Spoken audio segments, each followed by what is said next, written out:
Hello. Today, in this episode of the Coach's Corner, we are focusing on the University of Rio Grande. It is located in southeastern Ohio in the small town of Rio Grande, Ohio. The campus is set in a rural community. It's known for its small town charm and scenic surroundings. Rio Grande has about 3,000 students across its undergraduate and graduate programs. Popular programs include business, education, nursing, and healthcare related fields.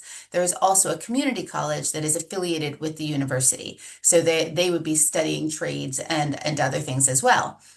In sports, Rio Grande is known as the Red Storm, and in men's rugby, they compete in the NCR Division One. They have a varsity program, and the men's rugby team at Rio Grande is led by head coach Brad Sandig, who has joined us here today. Welcome, Coach Sandig. Hi, Melanie. Thank you so much for having me on. I'm really excited to be here. Well, it is great to have you here. To get started, can you tell us a little bit about your background, where you started, and how you found your way to Rio Grande? Yeah, of course. Um, I was born and raised in Johannesburg, South Africa. I played rugby since I was, 12 years old. Played all through school, all through high school, um, and then all through my college days. I found my way to the US when I was about 20 years old. And I played then at that point for senior men's rugby in Arizona, select side level rugby as well. And unfortunately, some injuries forced me to retire early, which is probably a pretty common thread for most rugby players or a lot of rugby players.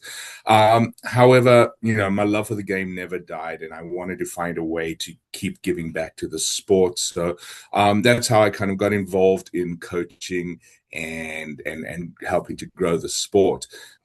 So I've coached men's senior level rugby as well as select side rugby for select sides around the Southwest. And I've also coached high school level from the U14 levels all the way up to high school levels as well, as I help coach my son through the levels as well. So from there, my love for the sport just grew and grew and grew, and I wanted to make it more of a full-time option for me. So that's when I decided that I'd like to get into college coaching, and move my career more in that direction, a more permanent coaching position. And Rio Grande came up, and we connected, and haven't looked back since. So loving what I do at the moment. That's It's great. great. And can you tell us a bit about the rugby program? I mentioned that it's a varsity program. What does that mean? And tell us about the team and who you compete against and what travel is like, all of that. Yeah, of course. So, yes, like you mentioned, we are a varsity program, which means that we are recognized by the university. We very lucky in that we can offer scholarships for players. We do offer scholarships for local domestic players as well as international players. And being a varsity program means that we just have access to a lot of facilities that are available to the teams here at Rio Grande. Um, we do play in the Division One NCR, like you mentioned. We play in the Big Rivers Conference, so we're playing against on our side of the conference. Thomas More, Marion, Indiana Tech, and then on the other side of the conference, schools like Drury and Aquinas are on the other side of the conference as well. And then Iowa Central Community College is also on that side of the conference. So we're playing against some really great competition and some great programs. So what we do here is, we work very, very hard in terms of our preparations and our abilities to play against these teams. So we're very excited to where we're going and where we're moving and the path that we're on. And being a varsity sport, all the facilities that we do have lend themselves to that. We have a full size grass field with lights. We have access to locker rooms and indoor facilities and swimming pools and ice baths for recovery.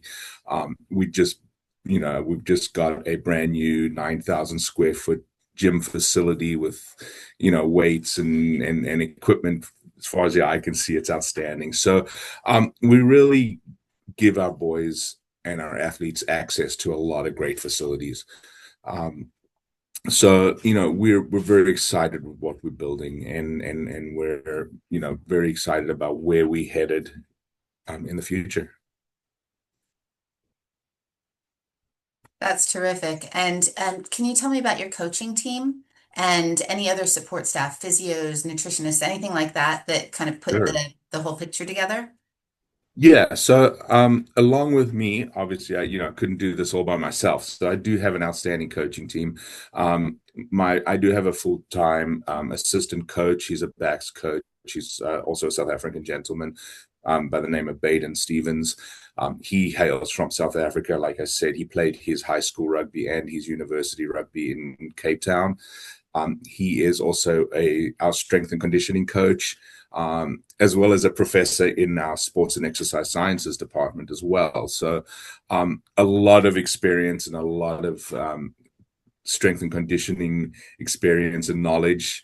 He's an outstanding coach, and he really brings a whole nother level to the team. So very, very lucky to have him. And then alongside us, we have two graduate assistants that work with us. And our graduate assistants come in for 2 years. Currently, we have a gentleman from the UK who is also with us. He's also a certified strength and conditioning coach. He plays for us currently as well. And so he helps coach with us as a backs coach, along with Baden, who is a backs and attack coach as well. And then we have another graduate assistant who was actually a student here who graduated and decided he loved it so much, so he stuck around and he's helping us and working with us as well. He again works with me with the forwards, defensive coaching, and also then works with us on some unit work and things that we have to do as well with our forwards. Super. Uh, It must be very nice to have that kind of breadth and depth of coaching to be able to help drive the team forward. Yeah, definitely. It makes a big, big difference for us to be able to get all these coaches with different areas of expertise together and really specialize in certain areas. It makes a big difference in how we present our coaching and different ways of looking at coaching and looking at the team and building it from there. So it really makes a big, big difference. Along with that, obviously the coaches are available to talk to players about nutrition if they have questions about nutrition or just diet plans or calorie intake. They're available with the expertise and knowledge to help them directly with that information. And alongside that, as far as player health and player welfare, we do have access to athletic trainers. The trainers are available for the players, not only prior to games to help taper the players and prepare them for games, but they're available on the field as well during games if need be. And then also, on off days where they have to go and, maybe do some rehab or do some physio, we have them available as well. The trainers do work very well with our students. We also have access to physios that are in the training rooms. They come in as a courtesy to the programs, and they help and they work with players and help them with their rehab as well. So we definitely provide a lot in terms of welfare for our players and athletes. Super. So tell me about the team itself. What is your split between internationals and domestics, and what is the role of internationals on the team? Yeah, so we look at about a fairly even split between the internationals and domestic players on the team. Um, we are a very diverse team, so we do recruit players from all over the world. We've got players from every corner of the world, including across the United States, and that that diversity is really what makes us who we are. It's created our identity, if you will. Um, and when you talk about the role of the international student, obviously rugby in the United States is still in its infancy, if you will, and it's still growing, it's still developing, and getting better and better every single year. Whereas from overseas, you've got kids and students that have been playing rugby their whole lives, they're immersed in it, and so what they bring for us onto the team is just a different way of looking at the game, different knowledge, different ideas. And they help us also develop our the way we want to coach and the way we want to run our program as well. That's not to say that the domestic students don't bring something to the table. They also bring a very new, very different way of looking at the game as well. So I think the combination of both the internationals and domestic players really combines well to give us a very um, unique way of looking at the game.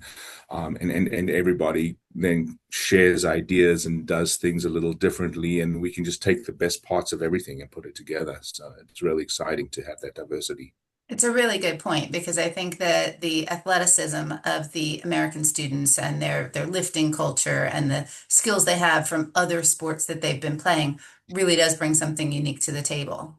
Absolutely, absolutely, and it's great. We love seeing players that have played other sports and been involved in other sports as well, and not just rugby. It's very beneficial for athletes.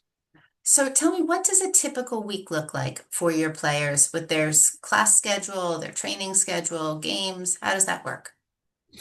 So when we run our program, we run it very similarly to an academy style program in that we're training almost every single day with something rugby. So typically you'll see us in the gym about 3 days a week in the morning doing our blocked programming that our strength and conditioning coaches have put together, followed by afternoon sessions on the field, doing our unit work and our training work. Those are then usually kind of on the bookends of the day, right? So in between that, the students will go about their daily business. They'll go to their classes, attend their lectures, do their studying, and have time for themselves as well, to do homework and what they need to do academically. Um, we also do spend some time during the week doing film analysis. So there'll be times where we'll be in the classroom doing film analysis, and then a lot of recovery work as well during the week. So they have a pretty full schedule from Monday through Friday. And then typically on a game week, Friday's more of a low key type, either a travel day or just a short, quick run through day. And then games are typically played on Saturday. Um, and then Sunday's an off day for the boys. We'll give them a day off and we'll let them recover, get reset for the week to come, and get sorted from everything that's happened the week before as well. So, So you mentioned traveling, and in Ohio, you're kind of right there on the edge of the Midwest, which is known right, for big open spaces and long bus rides. How far do right. you typically travel when you have an away game? Um, we can travel anywhere. I mean, I think right now our shortest distance is about 2 hours or so, just over 2 hours, which isn't too bad. But we have traveled anywhere from 4 to 6 hours.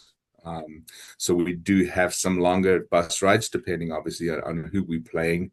Um, but on those days that we do travel longer periods, we will try and leave the day before so that we can get there, stay in a hotel, get some rest, and then play our game on Saturday. So we don't typically try and do everything in one day when it's kind of a big trip. Sure. And you, as part of NCR Division One, you play 15s in the fall and Right. sevens in the spring. So you're coming up on your Correct. seventh season. What does that look like? A seven, it's cold, but no, it's our seven seasons will typically start close to towards the end of February is where we'll start playing our first tournaments.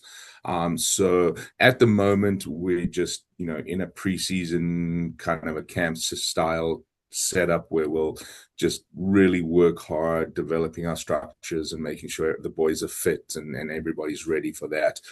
Come the seventh season, once we start traveling, we'll pick out, the 3 or 4 or 5 tournaments that we want to play in.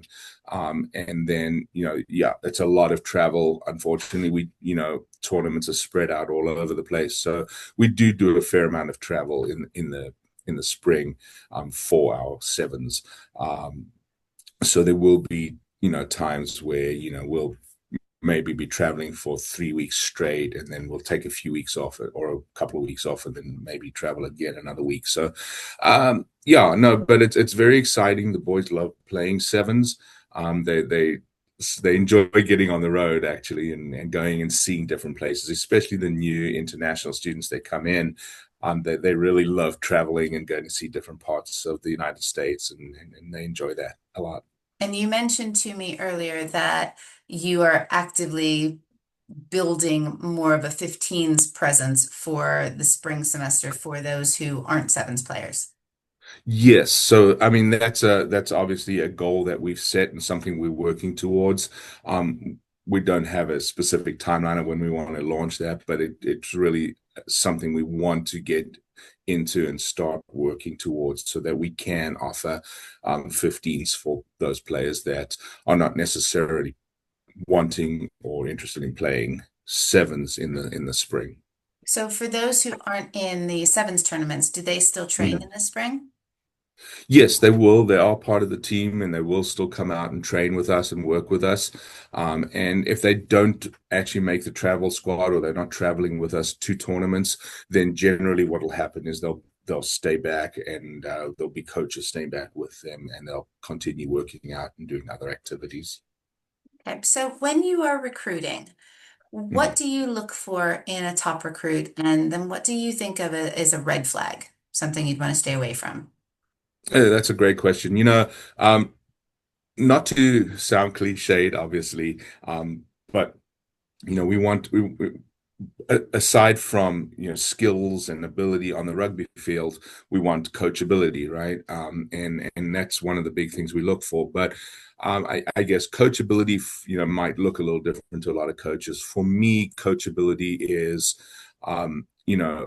how is the student and how's the athlete communicating with me? Are they, when I ask them questions, do they give me good, concise answers when I'm watching them on the field or during warm-ups? What does their body language look like? When their coaches are talking to them, are they attentive? Are they paying attention when they're getting correction? How do they handle that? So for me, really I'm looking at how they handle feedback, how they are interacting with their teammates when they are off the field or in a huddle. So that really is a lot of what I'm looking for, over and above, obviously, the ability and the skill to play the game, So as to well. that end, do you like to see full game footage as well as highlights? I'll look at everything, so if a player does have highlights available and that's all they have available, that's great. If they do have full game footage, I do like to see that as well, because then I can move through and see different parts of the game. And when I talk about body language and stuff, obviously a lot of that stuff can only be seen when you're actually at a live event. But so for me, a lot of that stuff and how they interact, even on a phone call with us, is important to see what they do. Um, you know, Sometimes, for me, red flags are, players, maybe something doesn't go well and their body language, they hang their head, they walk out, they start acting out. Those are kinds of red flags, for me. When I talk to a player about, areas that they want to improve, we all have areas we can improve on. So if they say, "Oh no, I'm great and nothing really that I want to improve on," that for me is potentially a red flag, right? We can all improve somewhere. So, um, yeah. So what do you think are your goals for the team? Uh, I dare I say win a championship, but yeah, of course. Um, you know, but generally, we have some short-term goals within the program where we want to win a certain amount of games within, the next 2 to 3 years. Um, but for me, one of the biggest goals is to create an environment where my players are having the time of their life. They're enjoying not only their rugby, but they're enjoying the group of boys that they're with. They're enjoying their time here at the university, and then they're succeeding academically. So that's very important to us as a program. Rugby's not for doesn't last forever, and it's at some point it's going to come to an end. So creating these young adults that can graduate with degrees, have something in the future. For us as a program, that's one of our biggest goals, is to just really create well-adjusted, unreal human beings, and rugby is an incredible way to do that. Um, so that's one of our biggest goals. And then obviously, they get to make friends for a lifetime, which is outstanding. But then, as far as the program goes, yes, we definitely want to win championships. We definitely want to at least be up there in the talk, and that hopefully that will come with time, and in the next hopefully sooner than later. But yeah, no, just consistently winning games and being able to say that yes, we are competitive at Division 1 and we can play here is very exciting for us. We're a new program. We're not very. I mean, we're in our 5th year as a rugby program, and I believe about only 2 years of real Division 1 play. So um, just being able to grow year by year and grow the program and grow the numbers in the program, and allow us to have the ability to go further than where we have been up to now. So Sure. One of the yeah, things that Rio Grande is known for is affordability. right. And you mentioned earlier that there are scholarships available for rugby, for domestics and internationals. Can you talk a little bit about how scholarships work on both sides, for domestics and for internationals? Sure, absolutely. Let's start with domestics. So with domestic students, we do offer your basic scholarships that most schools will offer, that are academic-based, performance-based scholarships. And then there are also other scholarships that are available to students that they would and can apply for separately as well. So when students come in domestically, obviously they do need to do a FAFSA application and then apply for that student aid, and then also provide their transcripts so that the school can look and see what academic scholarships they are eligible for to receive. So all of those scholarships, plus any independent scholarships that they might have applied for separately, they can bring in with them and apply that as well to the cost of their tuition. Then beyond that, obviously, there's rugby scholarships, which we can then give to the students, or I can give them their scholarships, and then those would then be applied on top of whatever scholarships or academic aid they're receiving as well. So that's typically how the process would work for domestic students when they're coming into the program. Um, as far as international students coming into the program, we do offer what's called an international agency contract, and that's basically just a flat fee. So we'll offer them a flat fee program where they would come in, they'll pay the flat fee, and that then includes all of their, tuition, dorms, meal plan stuff that they would need. Uh, there's a few things that are not included in that. So, that's, a couple of things that are not included is like, bookstore supplies, textbooks, things like that, as well as their personal items for their dorm rooms that they would like and things like that. But that really makes it a lot easier for the international students because they know upfront what's their total cost per academic year, and they know exactly what they're getting into and what they're getting for all of that. And it just kind of takes a lot of the guesswork and the confusion that can sometimes come along with it. But the school's very good about doing academic or internet. What's the word I'm looking for?